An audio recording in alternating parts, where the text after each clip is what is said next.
కోనేటి రాయడు వాడు కొండలంత వరముల కోపెడువాడు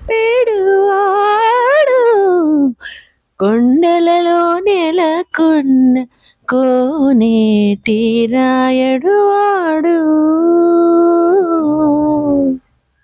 ఓం నమో వెంకటేశాయ నమః.